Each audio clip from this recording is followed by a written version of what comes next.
आप सभी लोगों को नवरात्रि की हार्दिक शुभकामनाएँ और आशा करती हूँ माता रानी आप सभी लोगों को आपकी मनोकामनाएँ पूरी करेंगी।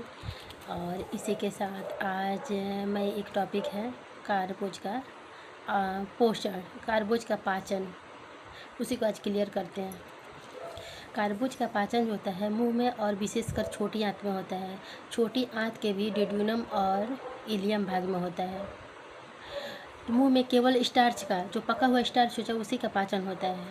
और जब हम भोजन को चबा चबा कर खाते हैं तो मुंह से लार निकलती है, जिसके कारण भोजन चिपचिपा बन जाता है, जिससे निगलने में आसानी होती है। लार में भी एक एंजाइम पाया जाता है टाइलिन, जो स्टार्च को डेक्स्ट्रिन में बदल देता है। लेकिन ज़्यादा समय तक भोजन हमारे मुंह में नहीं रहता है, जिस कारण पूरी तरह से कारबोज डेक्स्ट्रिन में नहीं बदल पाता है और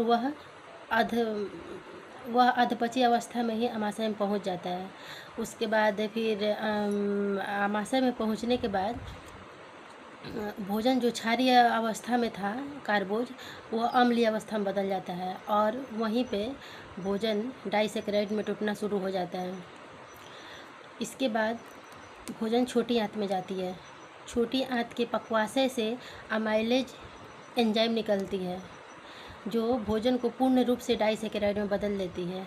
उसके बाद अमाइलेज से 3 एंजाइम निकलते हैं, माइलेज, लैक्टेज और सुक्रेज। यह भोजन को पचाकर मोनोसेकेराइड में बदलने का कार्य करती है और इस प्रकार से 90 से 95% भोजन पच जाता है और कारबोज का पाचन हो जाता है। Thank you. कारबोज का पाचन छोटी आंत में होता है।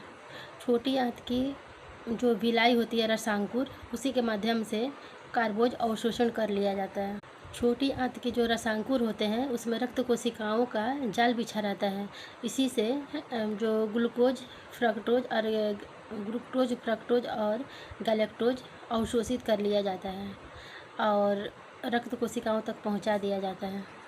गैलेक्टोज का अवशोषण सबसे अधिक होता है, उसके बाद ग्लूकोज का अवशोषण होता है, उसके बाद फ्रक्टोज का अवशोषण होता है। ग्लूकोज, गैलेक्टोज और फ्रक्टोज का अवशोषण रक्त कोशिकाओं द्वारा करने के बाद रक्त यकृत शिरा के माध्यम से इन सभी को यकृत तक पहुंचा दिया जाता है और शरीर के मांग के अनुसार यह उपयोग में लाई जाती है। Thank you.